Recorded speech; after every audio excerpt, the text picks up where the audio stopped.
ये मन तौबा कर जाता है कि भाई भक्ति मारे बस की कौन है, हम नहीं कर सकते इसका। लेकिन बंदी छोड़ गरीबदासियों ने इसको बहुत आसान किया है। इसको ऐसा मार्ग बता दिया है कि आप काम करते हुए अपने खेत में, जैसे उन्होंने उदाहरण दे के बताया, नहीं तो उस भगवान ने यहां पर आने की कोई आवश्यकता नहीं थी, और ना ही उन्होंने बच्चे पैदा करने की आवश्यकता थी, क्योंकि वो पूर्ण ब्रह्म परमात्मा थे।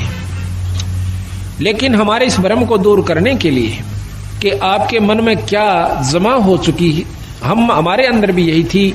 हम तो एक साधारण सा अपना नाम ले लिया करते थे, आरती कर लिया करते थे, जब तक हमने पूर्ण ज्ञान नहीं हुआ था, इस उद्देश्य से कि हमारे थोड़े बहुत काम सर जाएंगे, भगवान की आरती कर लें। बाकी प्राप्ति की हमें कोई उम्मीद नहीं थी, परमात्मा प्राप्ति की। जब से बंदी छोड़ गरीबदासियों का, कबीर साहिब का ज्ञान देखा, इसको समझा, और वे साथ में ये भी पता चला कि ये गृहस्थी थे, बाल बच्चेदार थे, इन्होंने अपने बच्चों के सारी ये क्रियाक्रम किया, विवाह भी किया, और साथ में उनका पालन पोषण भी किया, और फिर भक्ति करके परमात्मा प्राप्ति भी की। तो जब हमारे मन में यह कुछ उत्सुकता पैदा हुई कि जब बंदी छोड़ गरीबदास जी सारे काम को करते हुए पार हुए, तो हम भी हो सकते हैं।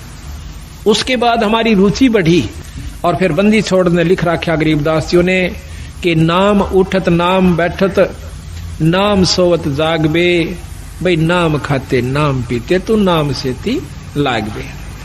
एक नाम से मुक्ति होगी, ना तप से मुक्ति होती है, ना केवल पाठ करते रहने से मुक्ति होती है, और ना ही किसी तप बर्फ में खड़ा हो जाने से या 4 धुना के बीच में 5 धुनों के बीच में बैठ जाने से जीव मुक्त हो सकता है।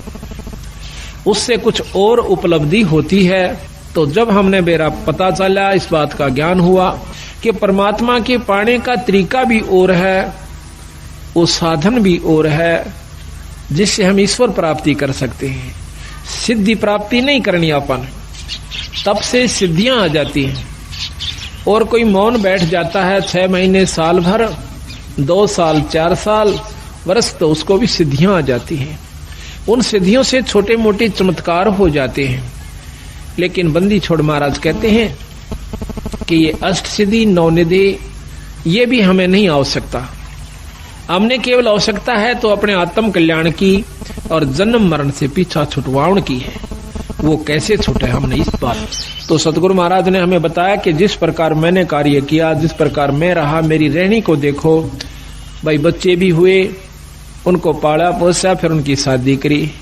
आज गरीबदास महाराज के 70-80 के करीब उनका जो है ना घर है, वहां पर गांव में परिवार है। 8वीं 9वीं पीढ़ी सतगुरु महाराज की चल रही है गरीबदासियों की। वहां पर लगभग 300-400 उनके 500 के करीब महाराज की आज जनरेशन है, उनकी संतति हो चुकी है छुड़ाने के।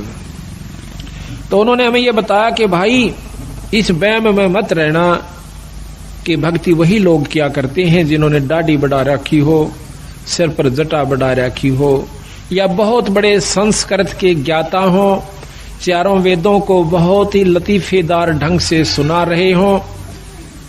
बंदी छोड़ महाराज कहते हैं ये अलग वस्तु है, वो अलग वस्तु है। परमात्मा पाना ये अलग वस्तु है, ये साधन भी नाराज है। एक समय की बात है, एक राम राय नाम का एक पंजाब का बहुत बड़ा रईस आदमी वासियर गांव के अंदर रहता है। था लुधियाना के पास एक वासियर गांव है। तो वहां पर गरीबदास जियों का एक शिष्य सुबह के समय ब्रह्म मुहूर्त में, यानी सूर्य निकलने से पूर्व थोड़ा सा पहले, एक कुएं के ऊपर स्नान करके वहां पर गरीबदास महाराज का नित्य नेम कर रहा था, वाणी को उच्चारण कर रहा था बहुत ही सुरीले ढंग से। और वो राम राय सुबह सुबह घूमने के लिए गया था। अब पंजाब के लोग जो हैं पूज्य श्री नानक साहिब की कृपा से वाणी के बहुत मर्मज्ज हैं। वाणी को, संत वाणी को बहुत प्यार करते हैं। एकमात्र अगर कोई सृष्टि में ग्रंथ है तो सिख धर्म का है, जिसने उसमें उन्होंने किसी मजहब को या धर्म को नहीं अपनाया। सिख कोई धर्म नहीं है। सिख नाम सिस का होता है। हिंदी में उसे सिस कहते हैं और पंजाबी में सिख कहते हैं। सिख कोई मजहब या धर्म नहीं है। आज जो सिख परंपरा के अंदर उन्होंने जो ग्रंथ साहिब बना हुआ है उसके अंदर 39 संतों का समूह वाणी है, संग्रह वाणी है। 39 संतों की न्यारी न्यारी उनकी वाणियां हैं। तो उसमें वो भी संत हैं जो राम, भगवान, कृष्ण आदि के उपासक थे। नामदेव जी, श्री तुक्का जी और श्री ज्ञानेश्वर जी, ऐसे बहुत से संत हैं। मीराबाई जी, धन्ना जी, उन सब संतों का की वाणी, उनका एक समूह जो है संग्रह ग्रंथ है।